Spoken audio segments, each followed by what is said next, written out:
All right. Shalom, shalom. Before I begin this lesson, I want to give all praise, honor, and the glory to Yahweh, Bahashem, Yahweh Shai. All right. Double honors to the apostles and elders of Great Millstone that rule well. And peace and blessings be multiplied on all you brethren out there pushing this word in all sincerity and in truth. All right. Shalom to the scattered Israelites that are scattered throughout the four corners of the earth. You may look like the other nations, but your spirit and lineage goes back to one of the 12 tribes of Israel.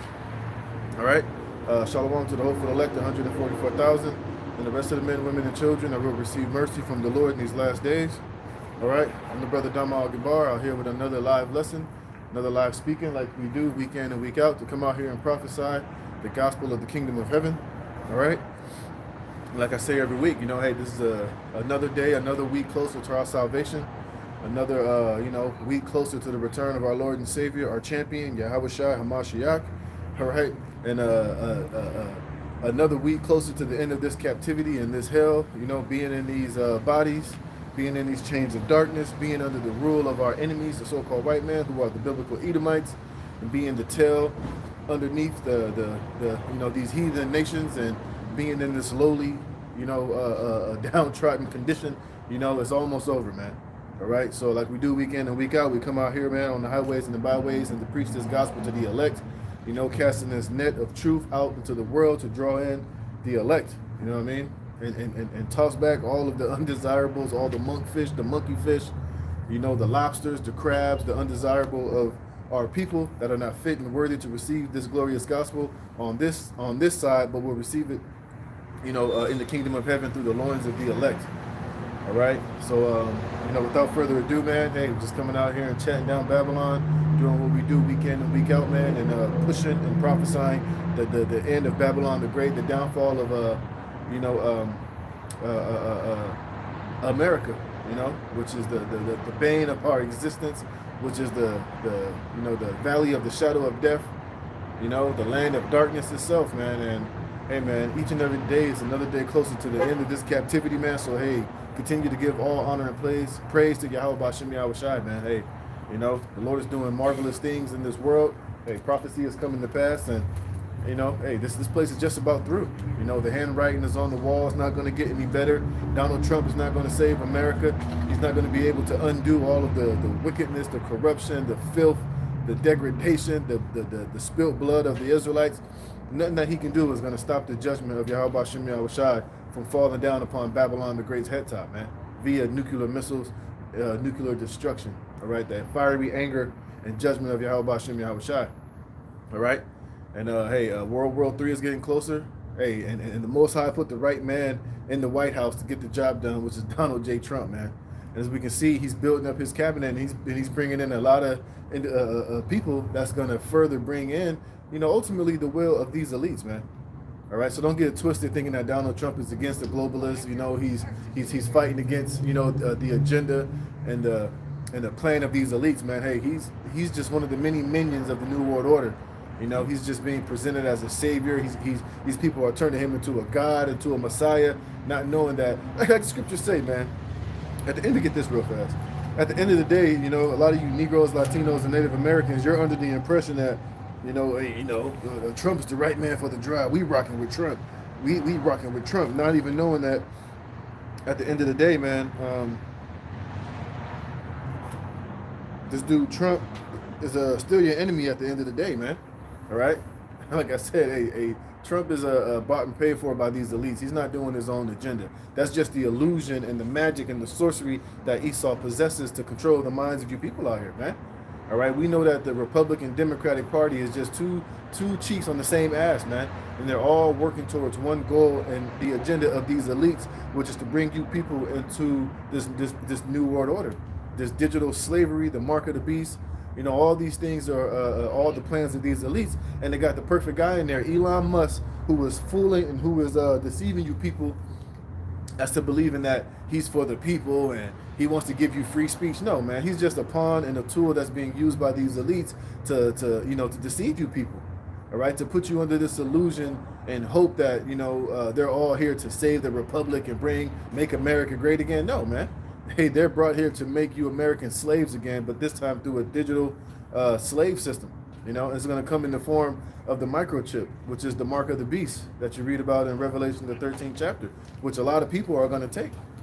You know, a lot of people are going to take it and be deceived into taking it, thinking that it's going to be a way for them to preserve their lives, to save their lives, you know, to put America back on this road of success and being the greatest, you know, being the beacon of hope, the light of the whole world, which is nothing but a lie and deception and a lie, man. All right? And in the meantime, you know, a lot of people are going to be deceived into believing that at the end of the day, man. But anyways, the point I want to get into, you know, is dealing with this whole situation with the IUIC once again, you know, coming out and deceiving the people, coming down with these, you know, wayward doctrines and more changing of their doctrines, which happens every 3 to 4 to 6 to every year. They change the doctrine dealing with the mark of the beast, man.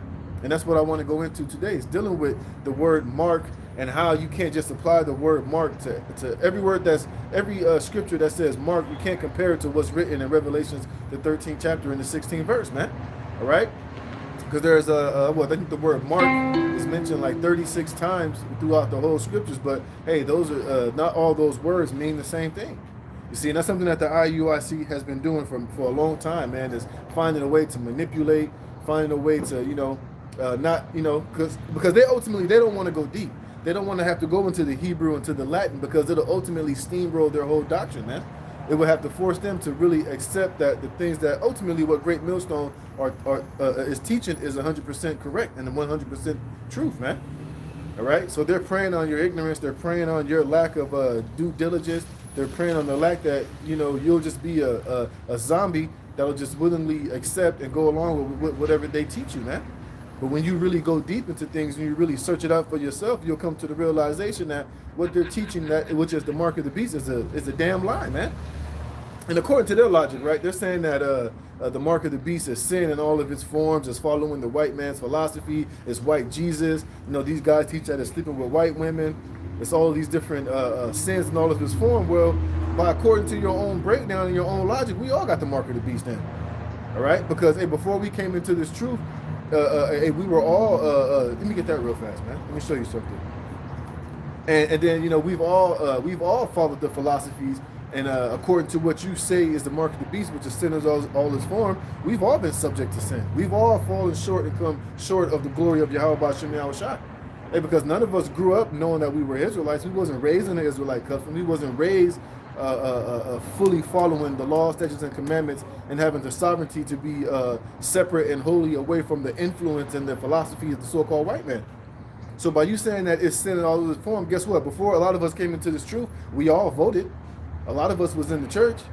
You know, I know myself personally, I slept with plenty of white women. So according to your logic, then we all have the mark of the beast. And according to the mark of the beast, once you have the mark, where is your repentance and where is your justification for not being destroyed for having the mark of the beast, man? See? So you can't teach that it's sin in all of its form when sin has been here from the beginning. So by your logic and by your breakdowns, we're all doomed, man. We're all going to be destroyed. You see?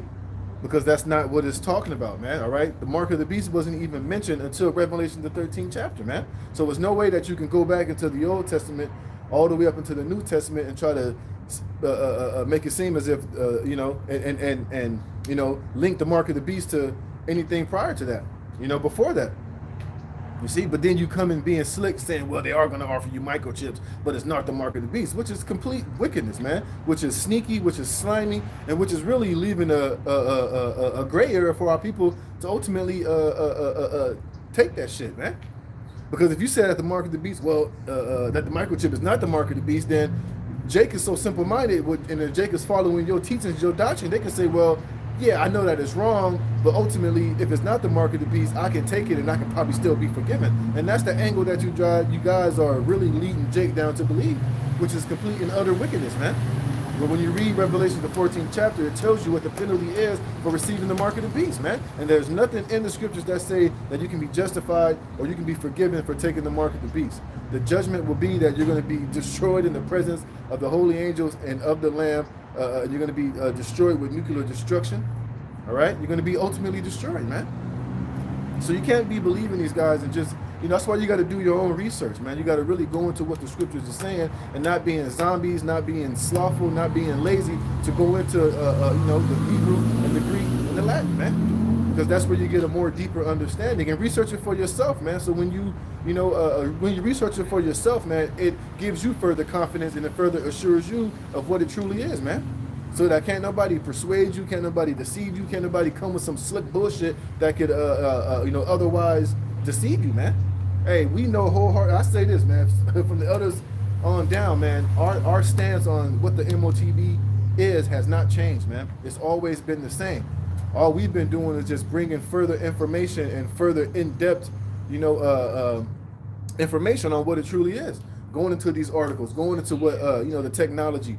Brothers posting old videos of back in the 80s and the 70s of these guys, telling you how they created the shit. Even the guy who created the microchip, even he came to the realization that what he was doing was part of what the scriptures was, man. He went into the Greek and the Latin and realized that what he created was the actual mark of the beast, man. But at the end of the day, hey, if you can't see it, ultimately because the Lord has blinded you to see it, man. It has blinded you not to see it. Hey, and if you're in the IUIC, or if you're amongst these other Israelite groups who are teaching this MOTB is sin, all of this foreign bullshit, and you accept the mark of the beast when you accept it in your mind, and then how it's going to be put into your hand is when you actually do the action of what they're trying to. If you believe that bullshit, man, or if you're questioning that, and it don't sound right to you, man, hey, you. And you're in your window shopping and you're seeing what we're saying and it makes sense. Hey man, you better make the proper moves, man. That's all that we can really tell you at the end of the day, because the Lord is bringing it out. He's bringing out the truth of the matter of what the MOTB really and truly is, and it's the micro C hit, man. Whether you want to accept that, believe it or not, hey, that's going to be your problem at the end of the day. And if you're being deceived and being led astray by these false Israelite groups, and they're making it sound good, and they're giving you, and they're telling you smooth things, and they're telling you things that you want to hear because you love this world and you don't really want to have to step out on faith and totally cast this world behind. If you want to try to save your life because you got money, you got property, you got a family you got to think about, and that's going to sway you to not want to accept the whole truth of the matter, man, then that's going to be on you at the end of the day. All right? Hey, but for those of us, man, hey, that's fully persuaded in our minds what the MOTB really is, man, we're not going to move or waver off of that. All right? So that's what I want to go into right now, is just dealing with different words for mark that's in the scriptures, showing you that, the word mark that's in Revelations 13 and 16 is exclusive to that scripture, man. And it's an actual physical thing, man. It's not some spiritual thing. Esau's not a spiritual man. He's not going to be able to give you some spiritual mark and, some spiritual type of deception.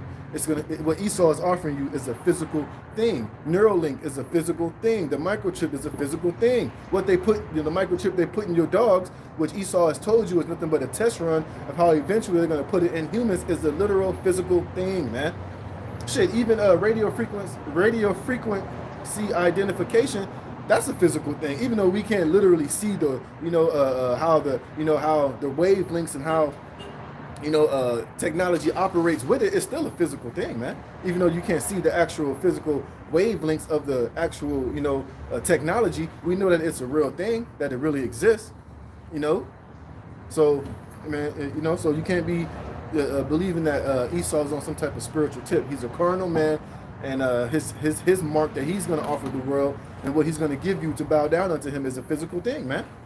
All right, just like in ancient Rome, when they branded, in ancient Egypt, when they branded and marked their subjects, that was a physical, actual brand. It wasn't some spiritual brand where they had a spiritual mark that they put on you to where, they could identify you and have ownership over you. Shit, even when they branded the slaves here in America, man, that was an actual physical brand, man. It wasn't some spiritual brand. You see, that shows you that on 12 Years, and that shows you that on Django. When him and his wife was running away, they branded him right on their face with a physical brand, man. And that goes back to ancient Egypt, that goes back to Greeks, that goes back to the Rome. That's always been Esau's MO, is to have a physical carnal brand upon his property, man. And it ain't no difference with the MOTB, man. So with that, let's go to that Job 7:21, which that guy from IUIC tried to use to try to justify the word mark that's in Revelations 13 and 16. Like I said, which You can't just every time you see that word mark try to apply it to what's written in Revelations 13 chapter, man. It don't make any sense, and it's not even the same word. They don't even have the same meaning, man. All right. So you got to be on some type of level to understand that. Matter of fact, let me get that real quick before I even go into that. Let me get that real fast. All right? Because right now is not the time to be children in understanding, man. You know, you got to be on some type of level. You know, because if not, man, hey, you're you're doomed to be deceived, man.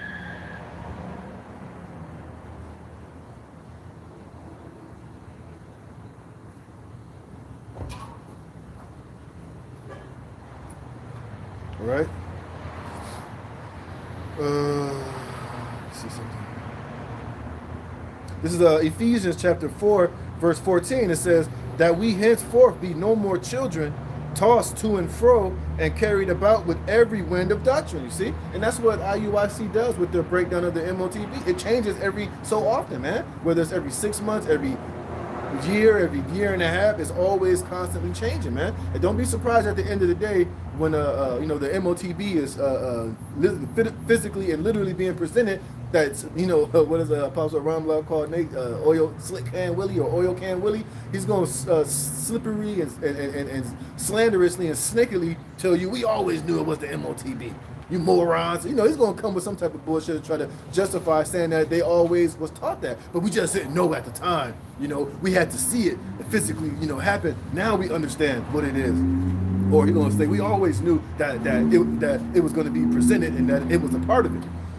But that guy who did that video, which I don't know his name, the video that Apostle Tahar said, Elder Apostle Tahar did, that guy literally said, yeah, we know, you know, they got technology with the microchips they're putting in people, but he literally said that is not the MOTB, man. All right, so you can't try to go back, and that's why brothers got to save that video and archive it, you know, so when it is presented and they try to be slick and come back and say that they didn't say that, hey, you got the receipts on that, man. All right. It says that we henceforth be no more children, tossed to and fro and carried about with every wind of doctrine, by the sleight of men. You see? Let's look up that word sleight, man. And that's what the IUIC does, man. Like I said, if you're not rooted and grounded, you know, hey, those dudes, they're slick, man. They'll confuse you. You know, they use, like I said, they'll use scriptures to, you know, try to justify their BS, man. See, but that's why you got to go into the Greek and into the Hebrew and to the Latin, man. You got to do your due diligence, man. You got to study to show that self-approved, you know. So when you watch these guys and you hearing them speak and you build upon that solid foundation, you can't be shaking off your foundation, man. You know, it's like when we hear them breaking down the mark of the beast, you know, it's kind of like, you know, it's kind of like it's like we're listening to a song and we know the song because we heard it so many times, but them niggas are changing the lyrics, man. So you're kind of like, oh, wait a minute, he ain't singing that right. That's a whole different, he's changing the song, man. You see? So you got to be rooted and grounded so when these things, when you come across these guys, man, you're not so easily fooled or tossed to and fro or confused by the sleight and the trickery of these goddamn slicksters, man. All right, so for the word for sleight in the Greek is a kubia. It says metaphorically the deception of men, because dice players sometimes cheated and defrauded their fellow players. You see? And that's what these guys do, man. You know, they're real slick. They're real, you know, they'll defraud you, man. You know, so that's why, like I said, you got to have a solid foundation so that you can't be tossed to and fro. And see, that's why we always tell you, brothers, man, if you watch Great Millstone, just stick with Great Millstone. Don't be watching all these other Israelite camps, man, because you will be confused. You will be deceived, you know, and you have to, and you can't be caught up in this code of personality. Oh, well, I like, you know, I like the Sakari, I like GMS, but I like Sakari because, you know, Sakari, they gangster with it, you know what I mean? They some thugs with it. Don't get caught up in all that bullshit and these, you know, and getting caught up in the shit that you like about particular groups. Oh, I like, what's them niggas' name? I like, what's his name with Naquan? What's those guys' names? Yeah, I like Wi-Fi because they be cutting Edomites. They be cutting them Christians. Don't get caught up in all that bullshit, man. It's all about being truly edified and being fed the right doctrine and getting the 100% truth, man. All right? So like I said, if you're going to watch Great Millstone, stick with Great Millstone, man. Build you up a solid foundation. So then after you're built up, then you can watch these other groups. Then you can kind of venture out and watch other particular things with a solid foundation. So when you hear these guys going off, you're not going to be so easily deceived, man. All right, you're going to be able to know when they're going off, when they're breaking this down wrong, when they're, deceiving the people, man. All right, so it says, let me finish that.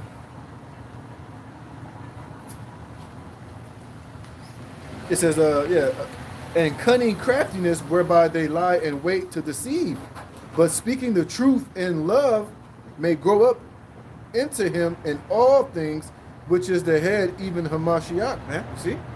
Because a lot of these other Israelite groups, they're not jointly fit with the true doctrine and true understanding of Yahweh Bashem Yahweh Shai, man. These niggas are, they're their own body, but a mutated form of it, man. All right? So you don't want to be deceived by these guys, man. You see? So let's get to the point. Let's get that Job 7 and 21, I think. There was that guy went into. Yeah, Job 7 and 21, trying to link that word mark with what was written in Revelation the 13th chapter. And these guys do the same thing with the word mark in Ezekiel 9 and 4, man. They'll try to compare that. See, that's the mark, brother. You see, the same mark that's a Revelation. They try to use Ezekiel 9 as a precept of Revelations 13 and 16, which is two completely different words, man. Which I'm gonna go into that, man. So you can't link those two scriptures together because they're dealing with two different marks, man. One is the mark of Yahweh Bashem Yahweh Shai, the mark upon the elect, and the other one is the mark upon the followers of the Antichrist, man. That's the mark of Esau, Edom, the mark of the devil, man. And they all, and there's two different separate things. All right, so let's go here, man, to that Job 7 and 21. It says, I'm gonna read up a little bit. This is Job chapter 7 and 17. It says, what is a man that thou shouldest magnify him, and that thou shouldest set thine heart upon him? See, this is Job speaking about how the Most High basically putting a target on him as an individual, man. Which everybody sins, everybody goes off, but he's saying like, damn, Lord, why are you targeting me? Why are you coming upon me as if I'm the only man that's committing sin and committing iniquity? Because the sin was so great upon him, man. All right, and it says, and that thou shouldest visit him every morning and try him every moment. And here in the margin it says to seek or examine, because what Job was going through, I'm pretty sure in his own, when he was going through what he was going through, it seemed like, like the Lord was specifically targeting him. I'm pretty sure he was like, why the fuck am I going through this? I know niggas that are more wicked, 10 times more wickeder than I am, but the Lord has his sights and his target set upon me, which we know why. When Satan met with Yahweh Bashem Yahweh Shai, he was like, well, have you considered my servant Job? And what does Satan say? Well, if you take away this hedge of protection and you take away all the good things that you're doing to Job, he'll curse you to your face, man. So then the Most High allows Satan to, put Job in the hand of Satan, but said, you just can't kill him. Well, do your worst, man. And at that moment, he had the boils, his family, died. His wife was killed. He lost all of his riches, his cattle. It seemed as if that moment, as if the Lord just had a specific target on him and was targeting him. And he felt like, damn, it was just overwhelming, See? So I'm going to get to that. And it says, how long wilt thou not depart from me, nor let me alone till I swallow down my spittle? I have sinned. What shall I do unto thee, O thou preserver of men? Why hast thou set me as a mark against thee, so that I am burdened to myself? You see, and this is what they IUIC try to use this word mark here to compare it to Revelations 13 and 16. All right, which I'm gonna get that word mark here in that Job 7 and 21. You see, and this is why you got to go into the Hebrew, into the Greek, so you can get a better understanding. You can't just go off face value and just see this word and try to say, but that word is the same word and it all means the same thing. And it's just not true, man. So you got to really get deep and really get deeper into these words, into the root words, to really understand what the scriptures are saying, man. And unless Yahweh Bashem Yahweh Shai is dealing with you, you're not going to be able to get it. You see? You're not going to be able to go deeper. You're not going to be able to have a solid foundation within these scriptures, man, to understand what is truly being said. All right? Get that word from Mark here.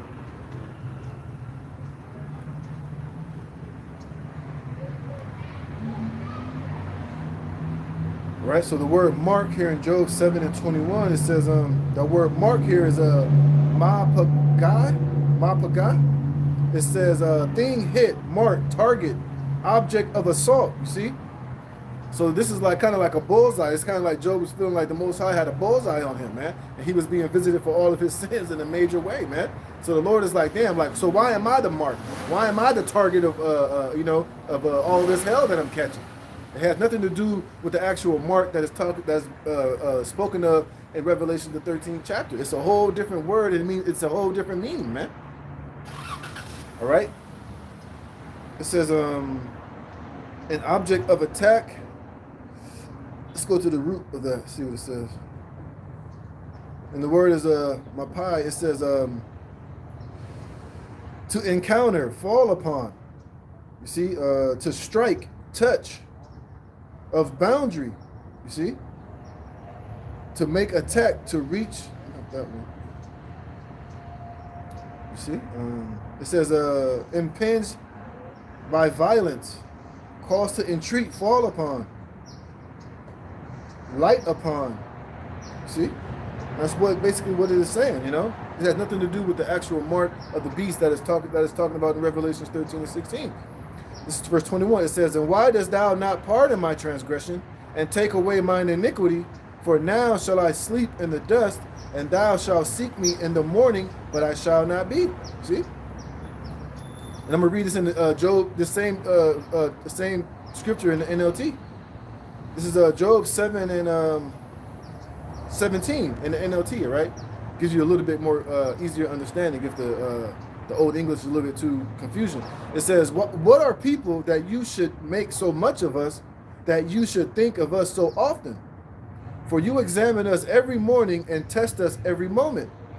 Why won't you leave me alone, at least long enough for me to swallow? See, because Job was catching so much hell, he felt like, you know, the targeting of the Most High upon him, which was really Satan, was like unrelenting, man. It was just, you know, nonstop, man, just constantly on him, man. And he probably felt like it was more than anybody else that had to deal with the targeting and the brunt of what he was dealing with more than anybody else, you know. It says, "If I have sinned, what have I done to you, O watcher of all humanity? Why make me your target?" You see, and that's the word mark, is why make me your target? You know, why I gotta be, you know, the target? Why I gotta be the example, you know? And that's how he was feeling, you know? So that word mark is just dealing with him being targeted, you know, is him just being a target, him being, you know, a recipient of the judgment of the Most High, pretty much, you know? It says, "Am I a burden to you? Why not just forgive my sin and take away my guilt?" Right, so he's like, why not just forgive me, Lord? Hey, hey, just forgive me. Take this burden off of me. Forgive me, and I won't sin anymore. I'll repent. I'll do what's right, you know? Which we know it ain't talking about the same mark, because like I said earlier, the mark that's in Revelation, the 13th chapter, there's no forgiveness. There's no forgiveness for that, man. You're not going to be forgiven if you take that MOTB. You're going to be literally destroyed, man. Like I said, Revelation, the 14th chapter, man. You're going to be destroyed. You see, there ain't going to be no amount of repenting, no matter how much you get on your knees, no matter how much you beg, you plead, tell the Lord, "I didn't know, I'm sorry, I forgot," or what Priest Sabak said, "Well, you can always take the MOTB and you can take it out before the judgment." Yeah, I dare you to try that, man. You see, that's more of those gray areas, man. Right? Like I said, you take this MOTB, that's it. You're finished. You're going to be destroyed in the presence of the holy angels and of the Lamb, man. And you're going to receive that cancerous, pus-like sword, man. All right, because what? Once you take that MOTB, that's you pledging your allegiance and bowing down and worshiping Esau, Edom as your God, man. All right, that's you making you prostrating yourself and giving him all power and authority. And like I said, you're gonna worship him and make him your God by taking that mark, man. It says, "Why not just forgive my sin and take away my guilt? For soon I will lie down in the dust and die. When you look for me, I will be gone," man. So that word mark here is dealing with him as being a target of target of punishment for his sin, or being a target of the Most High for what he did wrong. It has nothing to do with what's written in Revelation 13 and 16. Now, let's go to Ezekiel 9 and 4. Because that's dealing with the word mark again, which I'm not going to go into every single word in the book, every word that says mark within the scriptures, but I'm going to go into the ones that these guys tend to usually like to use to try to justify their stupid doctrine, man. and basically, you know, try to justify them not having to accept the fact that Great Millstone is right about what the MOTB is, man, which is the micro C hip, right? Which is being prepared, which is exactly why the Most High put the spirit on Donald J. Trump to make Elon Musk. What is he?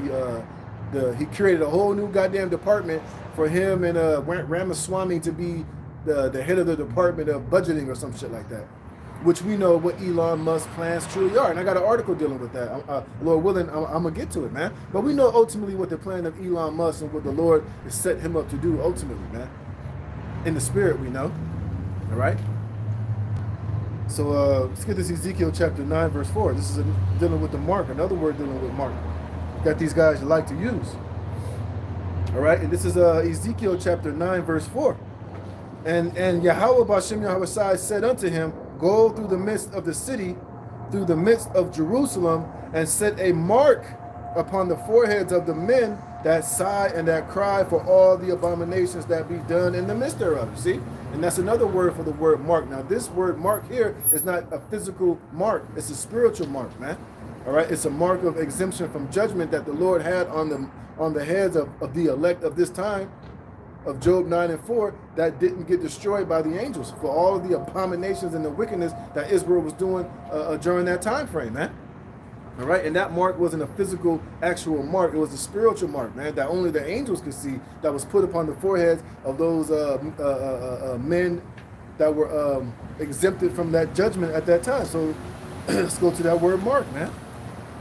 And it's a whole different word. It's not going to be the word ma pagai that I just read in Job 9 and 7 and 21. And let's see. All right, let's go. The word mark here is thawa, totally different Hebrew word, man. It means two different total things, man. So you can't always try to apply the word mark to mean the same thing all throughout the scriptures, man, because that's just not true, you know. And like I said, that's why you can't just, you know, like IUIC said, hey, we got to be able to break it down in the English. Well, that's really impossible, man. I mean, it's not impossible, but just certain things you have to go into the Latin. You got to go into the Hebrew. You got to go into, things outside of the English language because, hey, words get lost in translation, man. Like it tells you that in the, let me get that real fast. Let's get that, man. See, but you would think the IUIC would know that, but like I said, they don't want to do that because, it puts it'll cut a lot of their bullshit doctrines, man.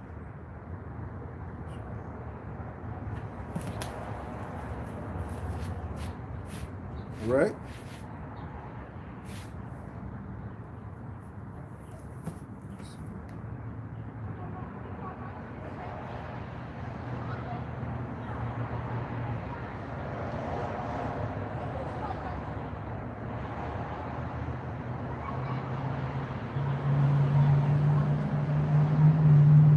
I read it here, the prologue, right? It says, whereas many and great things have been delivered unto us by the law and the prophets, and by others that have followed their steps, for which things Israel ought to be commended for learning and wisdom, and whereof not only the reader must needs become skillful themselves, but also they that desire to learn be able to profit them which are without, both by speaking and writing.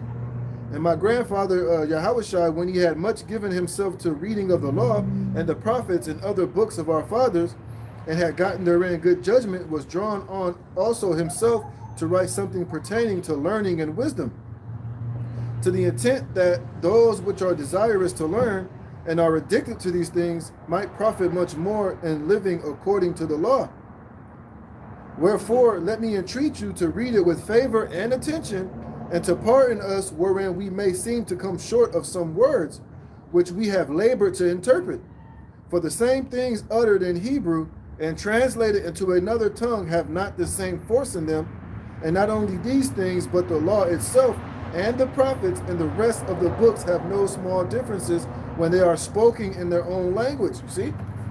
So you got to be diligent. You got to go into these different words, because when things that are written in Hebrew, when they, especially in the fucking English, which is the most wickedest, backwards, stupid language on the planet Earth, the words lose force, man.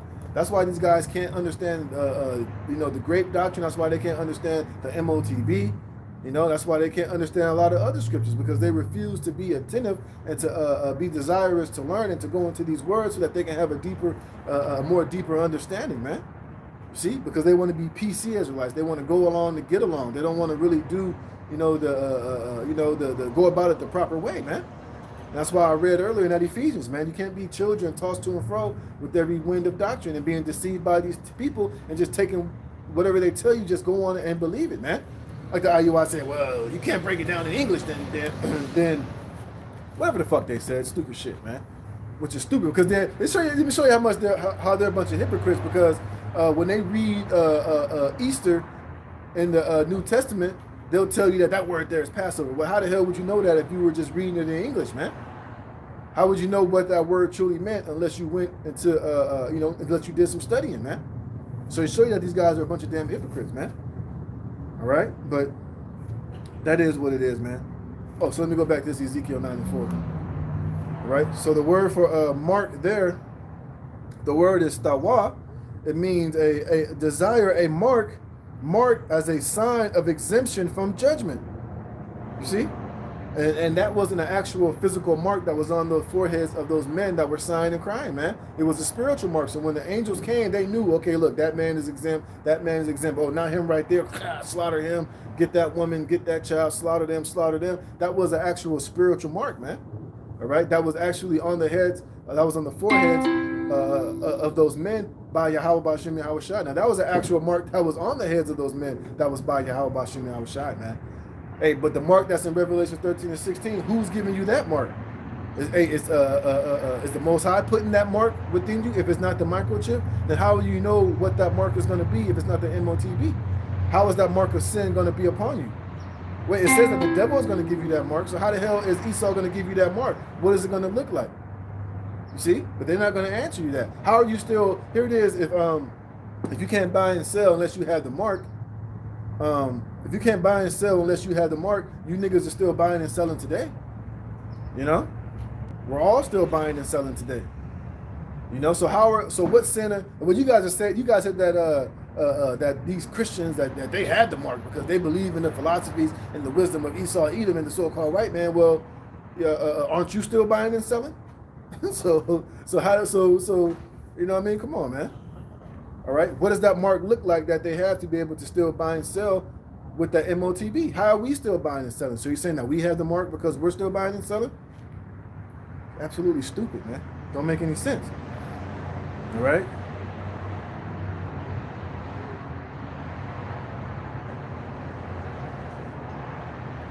All right, so let me go back. It says, and Yahweh Ba'Shem Yahweh Shai said unto him, go through the midst of the city, through the midst of Jerusalem, and set a mark upon the foreheads of the men that sigh and that cry for all the abominations that be done in the midst thereof. And to the others he said in my hearing, go you after him through the city and smite, and let not your eyes spare, neither have ye pity. Slay utterly old and young, both maids and little children, and women. But come not near upon any man upon whom is the mark, and begin at my sanctuary. See? So the men that wasn't being destroyed, they had the actual mark of the exemption from judgment, which wasn't an actual physical mark, man. See?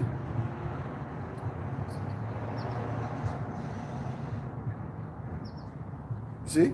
So you can't be comparing the two. You can't just be looking at it for face value. That's why you got to go deeper. Like, Zoe, go deeper. You know? But like I said, these guys don't want to do that because they have a narrative that they got to continuously spin, man. All right? And ultimately, we believe those guys took the bag and they sold out. And all these other 501c3 Israelites, they all teach the same doctrine when it comes to the MOTB. Oh yeah, the mark in your, the mark that's in your forehead is the philosophies and the ways of the so-called white man. And when you carry out the action with your right hand, that's the actual mark. That's stupid as all hell, man. That don't make no goddamn sense. All right, because if that was the case, then you shouldn't be able to be buying and selling right now. If you're so, if you're not under the philosophy and under the ways and going under the sin and all of its forms here in this society, then how the hell are you still buying and selling? All right, shit don't make no damn sense. It's stupid, man. All right, let's go get another word, mark. Let's get this one.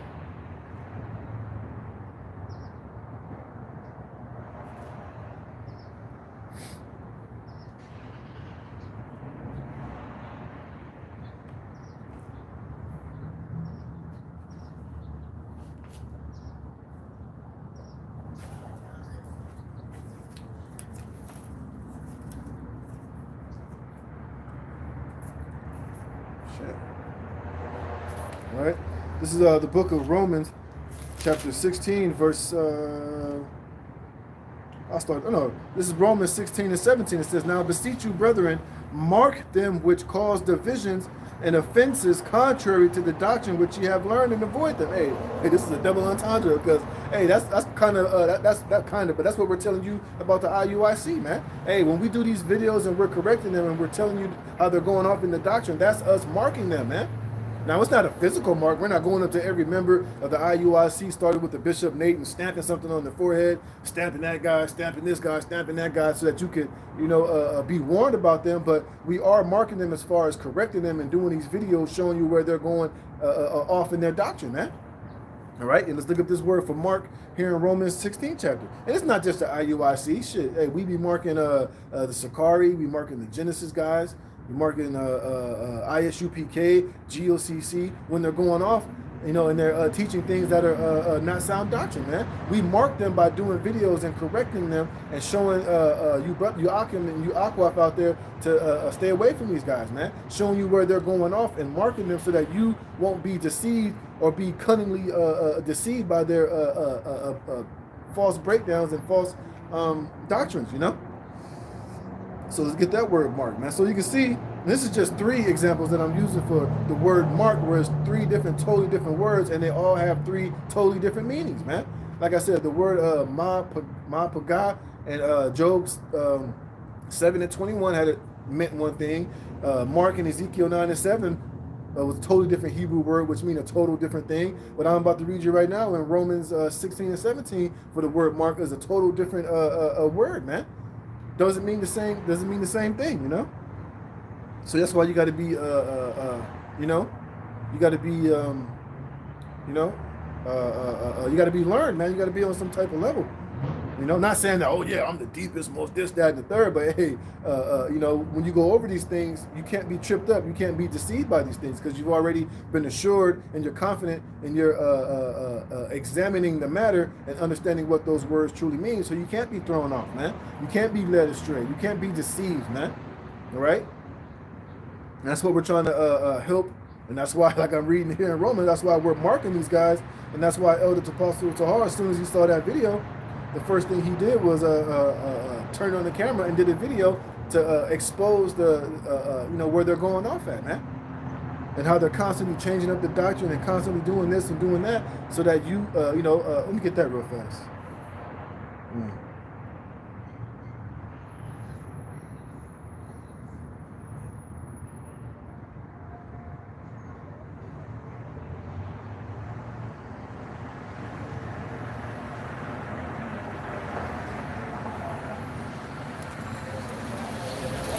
Not only Elder Apostle Tahar, but Elder Apostle Ramlat, with Apostle Gabar, and all the other Akim that did videos. This is what they're ultimately doing, man. This is 1 Peter chapter 5, verse 2. It says, feed the flock of the Most High, which is among you, taking the oversight thereof, not by constraint, but willingly, not for filthy lucre, but of a ready mind. You see? And that's why they do those videos. That's why they constantly reprove and mark those guys when they're going off, man. Because they're watching over the sheep of Yahweh Shem Yahushua and over the elect, so that you won't be deceived, so that you won't be led astray, so that you won't, be, dancing to the tune of these false prophets, man. It says, neither as being Lord over the Most High heritage, but being an example to the flock. And when the chief shepherd shall appear, ye shall receive a crown of glory that fadeth not away. See? And that's ultimately what they're doing. There's another scripture I was thinking of.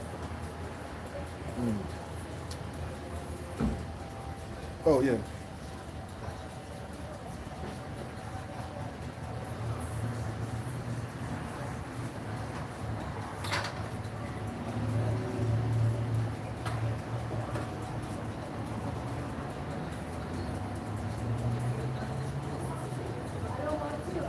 This is Hebrews chapter 13, verse 17.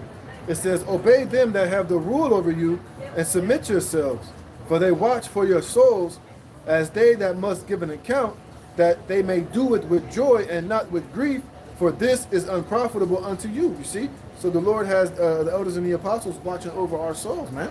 Because they're ultimately the shepherd over our souls, and when the chief shepherd appear, Yahushua, hey, they want to be found in good standing, man. They don't want to be found to be lousy shepherds or misleading shepherds or shepherds that didn't defend or come to the aid of the flock when they was in danger of being devoured, man.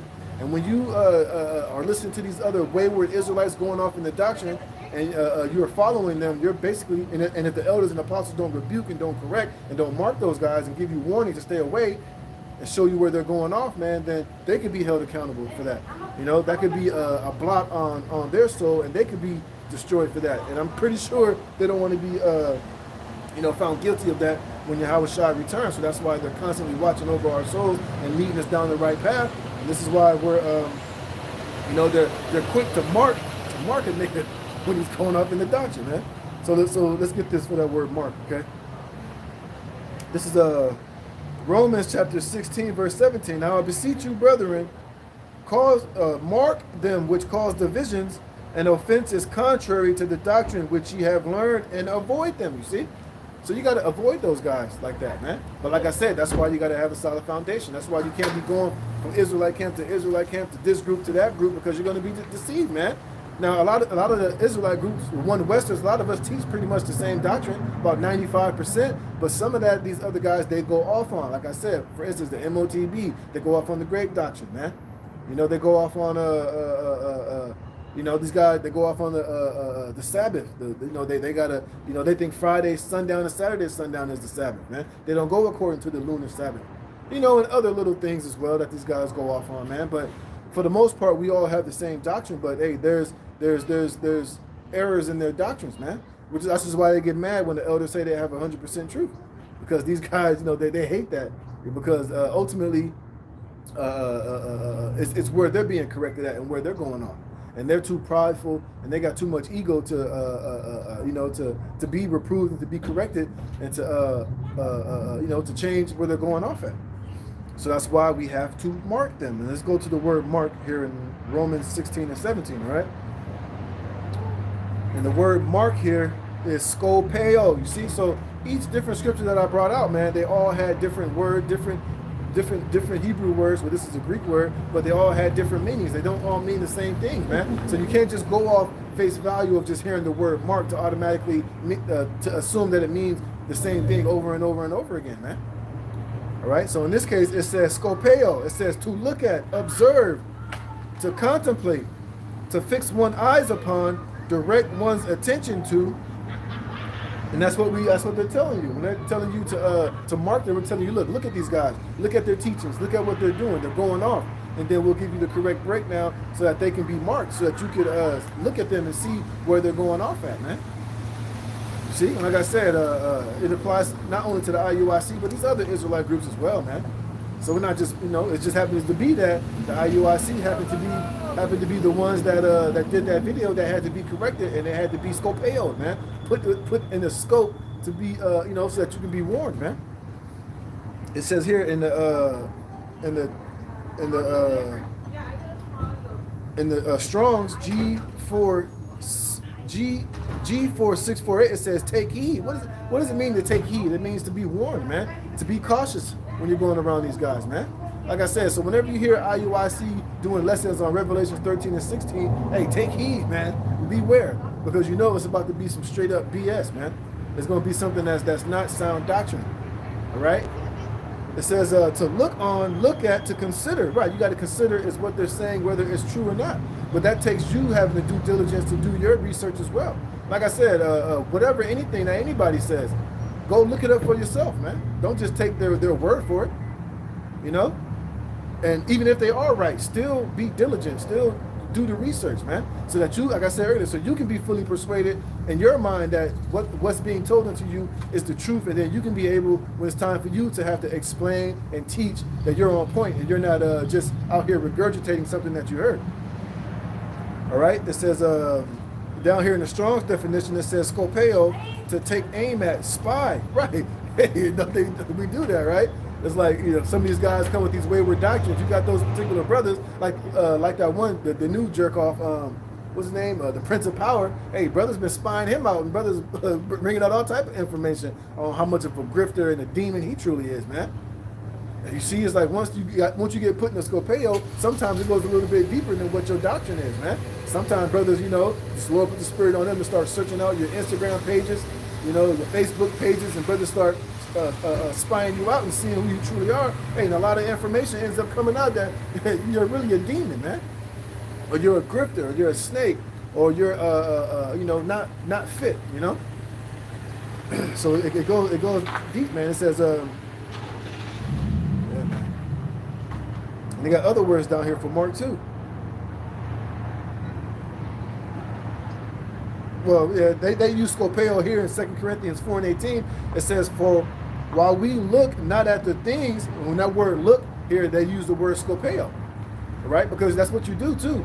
Like when you're looking at the things that are not seen, like when we look at this world, for instance, you are Scopeoing it to a certain extent, because you're looking at the world, you're looking at how the way it's operating, you're linking it up, whether it's going along to what, you know, to righteousness, if it's according to what Yahweh B'Shem Yahweh Shai says, you're watching it, you're Scopeoing it, you're considering it, you know, you're looking at it deeply, you know, and then you're able to judge at the end of the day what it truly is, you know. What else we got here? Philippians, yeah, when it says, look not every man on his own things, but every man also on the things of other, right? That word there is Scopeo too.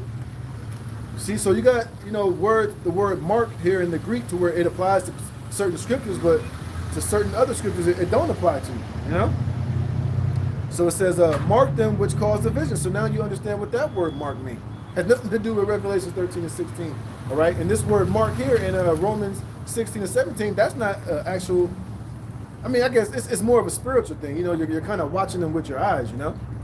It's more of a spiritual mark. You know, it comes out physically because we're exposing them and we're speaking about it and we're giving you warning, but it's not an actual physical thing, you know, where it's like with contact, where, you know, like the MOTB is, which I'm going to go into next, you know. So let me read it again from the top. Now, I beseech you, brethren, mark them which cause divisions of offenses contrary to the doctrine which ye have learned, and avoid them. And we do the same thing with Vocab Malone, with Sham Shimon, with what's that devil's name? Dr. James White, the Edomite. You know, the black consciousness community, these Christians, all these other doctrines and people that come up against this doctrine of Yahweh B'Shem Yahweh Shai, we put them all in the Scopeo, man. Brothers do videos and lessons on them as well, man. So that we're warning you and letting you know to stay away from these damn grievous wolves, these deceivers, from the sleight of men, from their bugged out doctrines, you know. And basically anything that opposes itself against the knowledge of Yahweh B'Shem Yahweh Shai, they all get put in the Scopeo, man. And we mark them, see? So that when you come across them, you already know next time it's probably going to be some bullshit. Watch them closely. Pay attention. And like I said, and when you're on that solid foundation, anything that they come with, it can't be, you know, it won't persuade you, or it won't knock you off of the you know, knock you out of this truth, man. All right? Let's see something.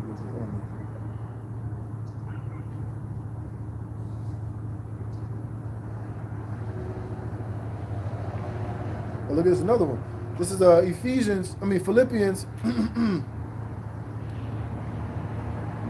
This is Philippians chapter 3. Philippians chapter 3, verse 17. Brethren, be followers together of me, and mark them which walk so as ye have us for an example.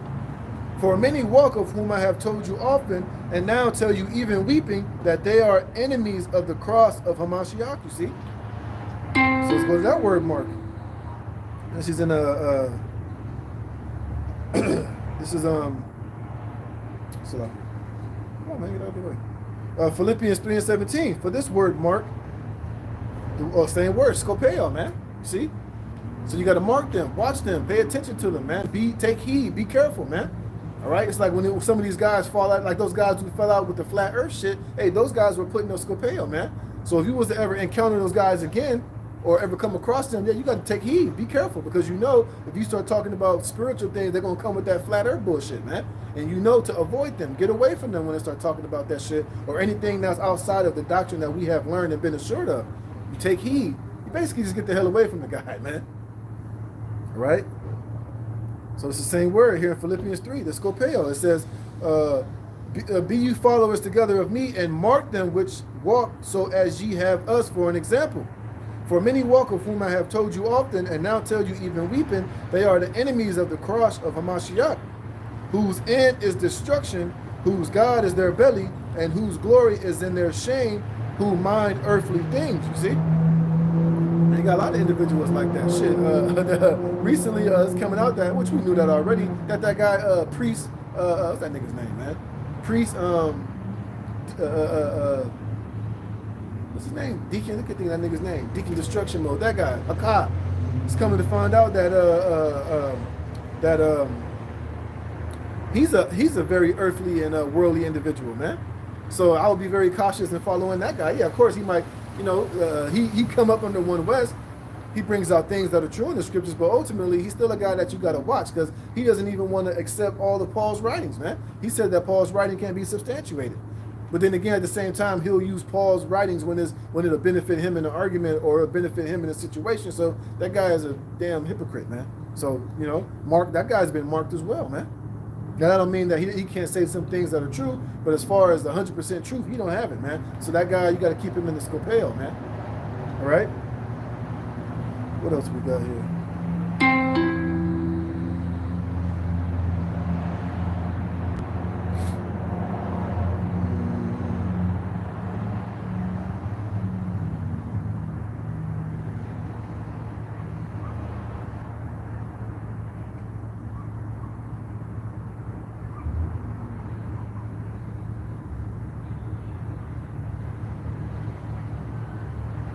Oh, here's another one. Let me see this.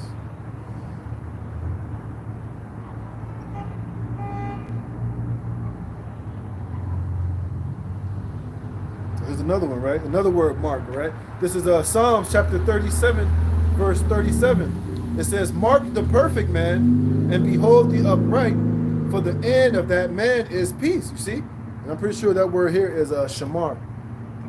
Let's see. Yep, shamar. It says to keep, observe, give heed, to keep, have charge of, to keep guard, keep watch and ward, protect, save life. See? And that's what that word mark means, to shamar, to observe, man. You know, to observe, to protect, which, you know, the Most High is shamaring or protecting the elect. Just kind of like how I read, it's a different Hebrew word. In Ezekiel 9:4, they had that mark of exemption, that the wall, but it's still kind of like you know, this word shamar, because the Lord had what? He was watching those men to be protected and to be delivered from the judgment of the Most High when the angels were slaughtering all those individuals, man. The Lord kept charge over them with that mark of the wall. So in a kind of different word, but you know, it could apply, the word shamar, because they were kept from what? From that judgment, man. See, it says to keep charge of, to guard, keep watch, ward, protect, save life. You see? So, you know, there's many different words for the word mark, man. Now let's go to the granddaddy, the Revelations 13 and 16. I think that's what I had next. Right. You see, and like I said, hey, Great Millstone stance on this breakdown has never changed, and it ain't never going to change, because, hey, the truth doesn't need to be changed. The truth doesn't need to be tweaked. All right? The truth doesn't have to be manipulated and changed every 2, 4, 5 months, man. The truth is the truth, and there is no lie of the truth, man. So we don't have to change our stance. We don't have to say it was this one year and then the next year come with a whole different entire breakdown, man. All right? So let's get this. This is Revelation chapter 13, verse 16. It says, and he caused of all, both small and great, rich and poor, free and bond, to receive a mark in their right hand or in their forehead. You see? Now let's go to this word to receive. Now this is Esau's mark. This is the mark that the devil, Esau, Edom, is physically going to come with, man. See, and like I read, you know, Shamar, Scopeo, Mapaga, those were not all physical things that, like Revelation 13, 16 chapter is an actual physical thing, and it's a mark that the devil, Esau, Edom is going to give you, man. And it's coming in the form of that micro C-hip, which is an actual physical thing. It's not a spiritual mark. Because some of these guys will tell you that Esau's mark is spiritual. They'll tell you that this is the spiritual mark. That's why they're trying to say that it's sin in all of its form, which is a goddamn lie, man. Because like I said, if people have the mark of the beast right now, if people have the mark of the beast right now, then how are people who don't have it? How are we still able to buy and sell if we don't have the mark? All right, if it's in all of its form, if it's voting, if it's white Jesus, if it's being caught up in this political system, going into the church, being a Christian, all these different things. Well, how the hell are we still buying and selling if we don't? If we return to Yahweh B'Shem Yahweh Shai, we're walking in this truth and our righteousness and sincerity. How the hell are we still buying and selling then, man? Or how are the people that do, don't make no sense, man. All right, let's go to this word to receive. You see, because you're gonna have to actually physically receive this thing. Hey, that mark in Ezekiel 9:4, the men that got it, they received that from Yahweh B'Shem Yahweh Shai. It wasn't an actual physical mark that the Lord said, here, take this and put it right here on your chest or put it on your back, so when the angels come, you're gonna be exempt. No, it was a mark that those that had it didn't even realize they had, man. Right? All they know that they were being shamarred and guarded and protected from the judgment that the Lord brought down upon those other wicked Israelites, those men, women, and children, man. You see? But this mark that Esau is given is literally a physical mark, just like when he gives your dog the RFID tag. You have to physically, literally take him to the vet to get that thing literally inserted inside of him, man. Over there in Sweden, over there, Foursquare Market over there in Wisconsin, they actually received a physical microchip. Neuralink is an actual physical procedure that you have to go through to actually receive it. And part of you receiving it is you have to give your consent to take that shit. It's not like those people that received that Neuralink, they just knocked them upside the head and drug them into a back of a laboratory and put it in their head. Next thing you know, they're on TV talking about, oh yeah, this is great. No, the people that received the Neuralink, they literally received it. They consented unto taking it, man. All right? It's going to be the same with this mark, man. And it tells you that. Let's see. Let's get the word mark here in Revelations. Oh, I want to get received first. And then we'll go to mark. All right? And the Greek word for receive is didomi. Didomi. It says to give something to someone. Of one's own accord, to give one something to his advantage. You see, to grant. Give to one asking, man. You see, because when this MOTB is presented, people are going to literally make the physical, the actual, like I said, they're going to go and get the goddamn chip, man. You're going to have chipping stations. You're going to have people getting in line to get the shop. Oh, matter of fact, I was listening to these two comedians on their podcast, and one of the guys was like, hey, man, when they start giving out these microchips, are you going to take it? And he was like, yeah, I think I am going to take it, Especially if it's gonna, you can have all your information and your bank stuff, your whole life basically already inserted inside of you. I don't have to carry your wallet. I don't have to, do all this. It's just one scan. That's pretty convenient. Hey, I'll be down to take it. And the other guy was like, yeah, I'll take it. But then the other comedian's like, well, what if somebody chops off your hand and, locks you into a room and just chops your hand off and like pretend like it's your hand and stuff it in their jacket and go places and they're you, which is not going to happen because all your biometric information is going to be in your chip. As soon as that shit scanned, a picture of you is going to pop up. So if the face don't match the information on the chip, I mean, obviously it's not going to work. But the main thing was that they said that they are going to take it. So they know that microchips are coming. They didn't equate it to the mark of the beast, but we know what it ultimately is. You see? But like at the end of the day, the point I'm making is that they said that they would willingly go and get the shit, man.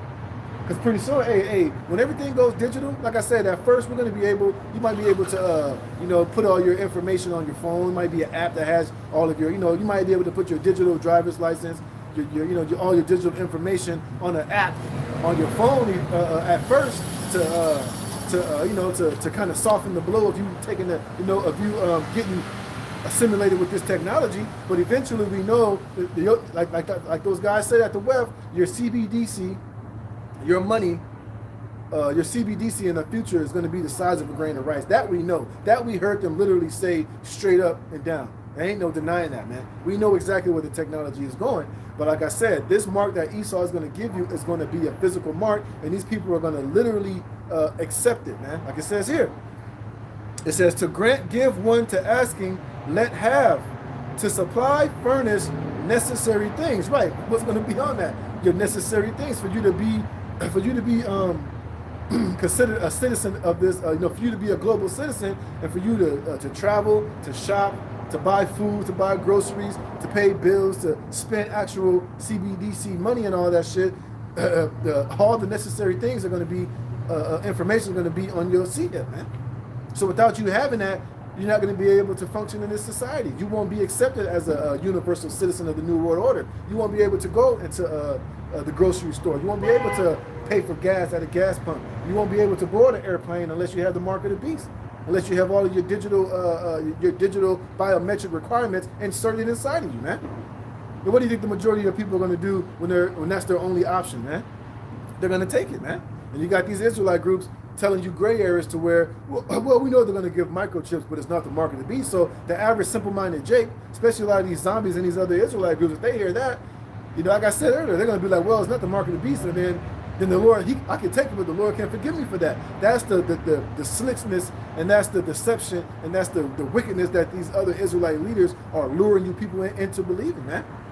But here at Great Millstone, starting with the elders and the apostles, we're telling you, under no circumstances do you take that shit, man. It's the literal MOTB, and if you take it, like I keep saying, Revelation the 14th chapter will be your end, man.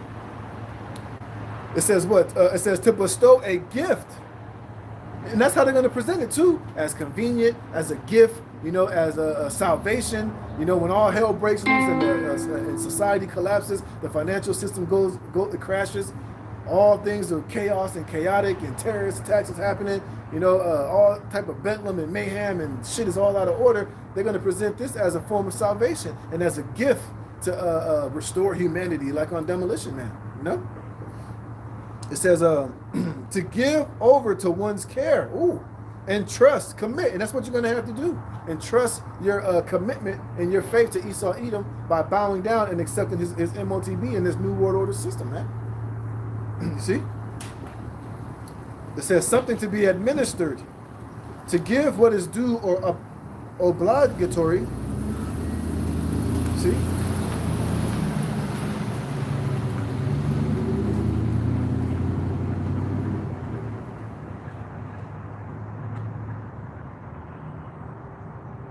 Yeah, I think they made the point. All right, now let's go to that word mark here in Revelations 13 and 16, like we always do, man. Right? And the word here, mark here, is charagma, man. And what does it say here? It says a stamp, an imprinted mark, like I said earlier, going back to ancient Egyptians, going back to the Romans, even slavery here in America. Runaway slaves got branded with an actual physical stamp, with a physical mark, which presented ownership of whoever, to whatever that property was. They stamped it with a actual brand, man. You do that with cattle. You do that with shit. People stamp all type of things, shit. Even a lot of these this merchandise, like a lot of these clothing that you wear, they have like particular brands. They'll have a particular emblem or a particular logo. That's kind of like them stamping that with their that authenticates who's the what brand it is, and ultimately who owns that brand, man. It's gonna be the same with this MOTB. It says of the mark stamped on the foreheads or the right hand as the badge of the followers of the Antichrist. The mark branded upon horses. Now, do you brand a horse with a spiritual brand, or is it an actual physical brand that you put on the horse to display ownership, man? And that's what this MOTB is. So this word for mark here is an actual thing. Look at this. It says things carved. You don't spiritually carve things. You carve things with actual tools, man. Things that are sharpened to a point that you grind and you sharpen it and you engrave upon, man. It says a graven work of idolatrous imageries. And they did that during the time of the Greeks. A lot of those Jays got that tattoo. What was it? The ivy leaf or the rosebud or something like that, to represent the followers of Bacchus back during the Greeks. And it was the same during the Romans. I showed you that in Gladiator when what's that nigga's name, man? When Maximus got caught by those Arabs. And remember when he was traveling with that Hamite dude, before they fought that battle, he was scratching off that SPQR, that tattoo he had. He was scraping it off with a rock on his arm. And remember that the Hamite dude was like, I think, won't your gods be mad that you're scratching off their mark? Because he had a physical, actual tattoo that was on him, man, which shows his allegiance to the empire, man. It's going to be the same with this MOTB. That's going to be your badge or your identification as a follower of the damn of Satan, of Esau Edom, man. It's an actual physical mark, man. It says a scratch. Now, is a scratch spiritual, or is it a scratch an actual physical thing? It says, or etching, i.e. a stamp, as a badge of servitude, or a sculpted figure, graven mark. See, so charagma is an actual physical thing, man. That's going to go inside your black ass, man. Right? So what's the root of the word charagma? Is karax. It says what?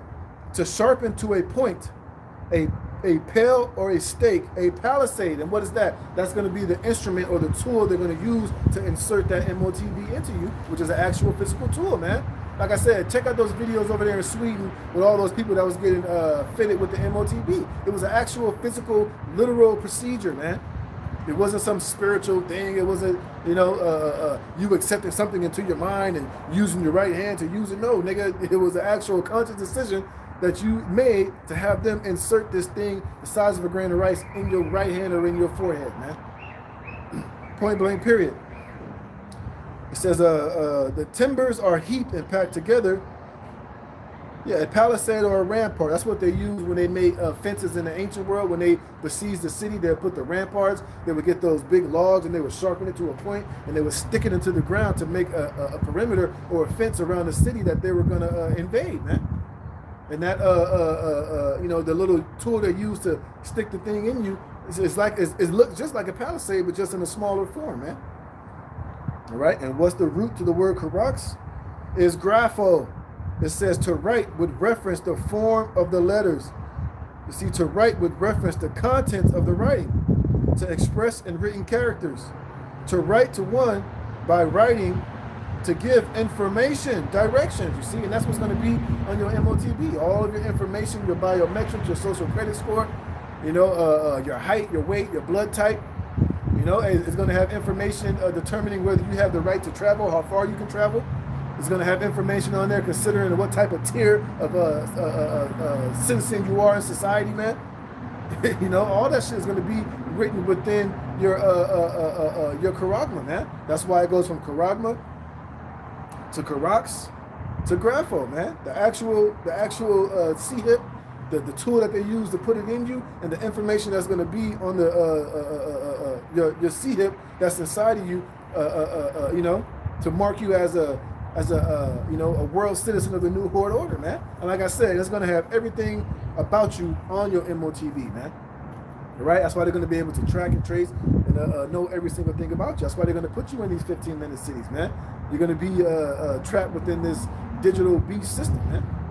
All right? But that mark there is an actual physical mark, man. So all these different words for mark, they all have different meanings. Some the same, some similar, but it's different words and different meanings. And you can't just use the word mark to try to link everything with Revelation 16 chapter, man. Right? And also you got the word charagma in Revelations 14. Revelation, let me get that. I've been talking about it all day. Now let's get the judgment for those that take this actual physical mark, man. All right?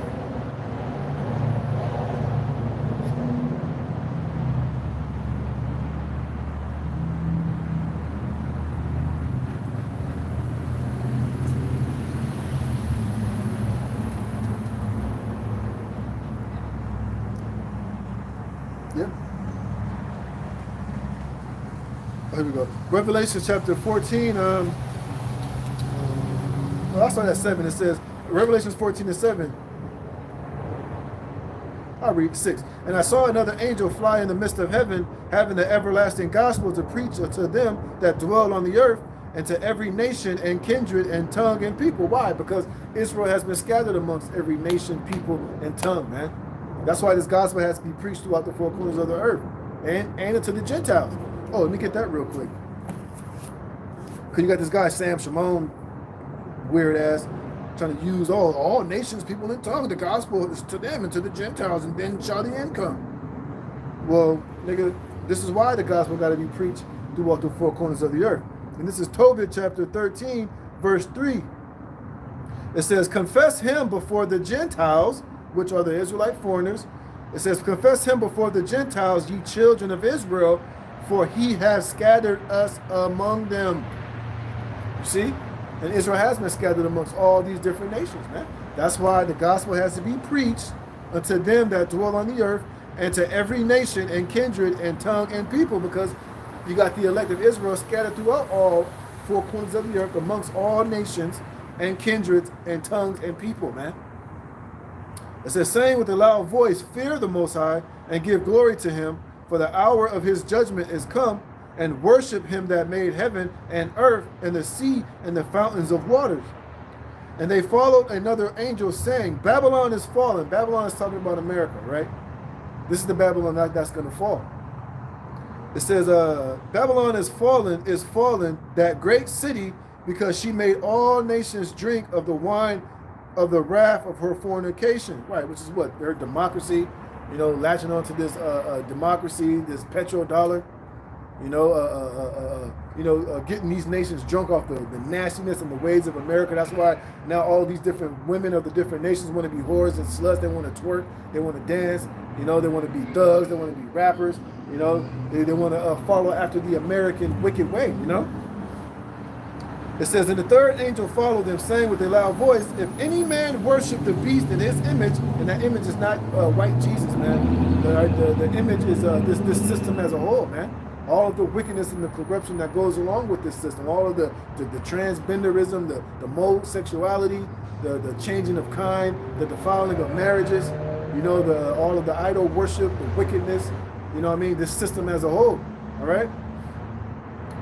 It says, in his image, and receive his mark, all right? And that word mark here is charagma, man, all right? That physical, actual sihip, in his forehead or in his hand, the same shall drink of the wine of the wrath of the Most High, which is poured out without mixture into the cup of his indignation. And he shall be tormented with fire and brimstone in the presence of the holy angels and in the presence of the Lamb. You see? So you can't say that, so like I said, so if, according to the IUIC, if the mark of the beast is sin in all of its form, and white Jesus and following after the ways of America and being in the church and following its political ways, like I said, at some point we were all drunk off the wine and the wrath of Babylon the Great until we came into this truth. So therefore, hey, we're all going to be destroyed. We've all drunken of the wine and the wrath of the Most High. And if the mark of the beast is sin in all of its form, as you say it is, hey, then we're all guilty of that. So we're all going to have to be destroyed here, man, which absolutely makes no sense, man. All right, like I said, sin has been here ever since going back to Adam, man, all the way to the beginning of time. Sin has been here. So if sin is the mark of the beast, and what you said is, then we're all doomed. Then we're all going to be destroyed, because that's not what it's talking about. All right, the mark of the beast is that microsehip, which hasn't been presented to the whole world yet, but it's about to be. And that's when, like Elder Apostle Tahar say, that's when this place, everybody's going to be shook up. A lot of you, you bugged out Israelites, you worldly Israelites, you false Israelites, that's when a lot of you are going to be shooken up and not know what the hell to do. But it says here, that's the judgments. Read that again.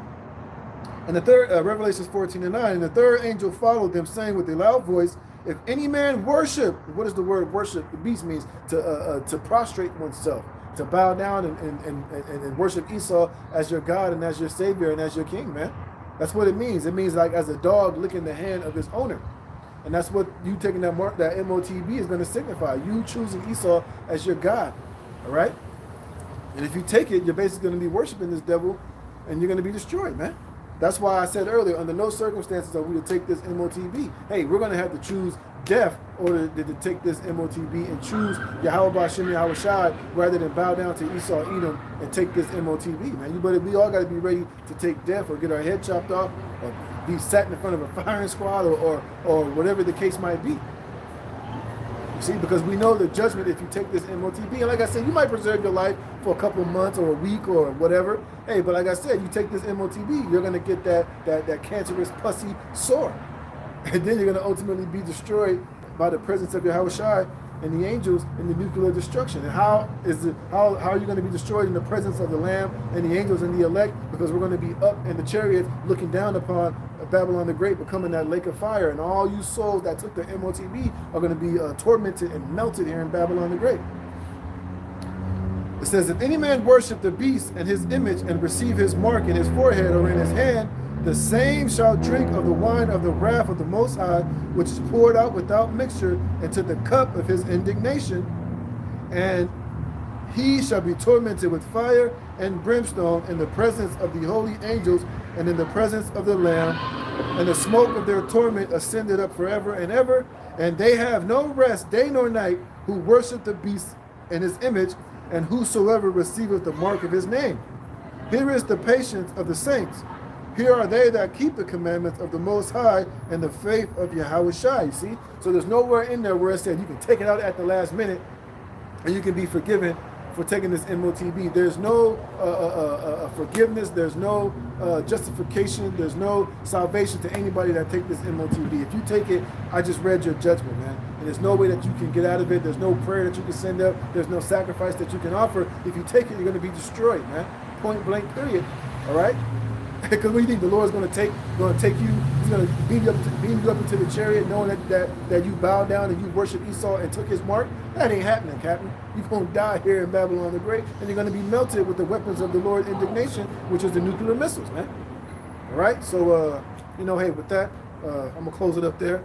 Lord willing, this was edifying. Lord willing, you were fed. Lord willing, this made sense to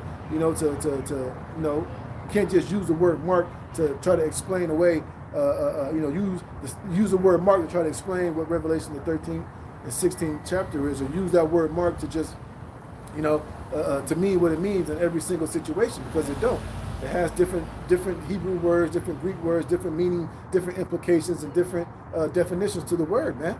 So don't be lazy, don't be led astray, man. Do your due diligence.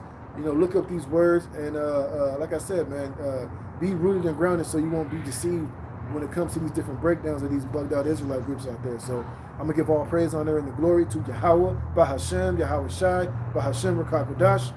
Double honors to the apostles and elders of Great Millstone that rule well.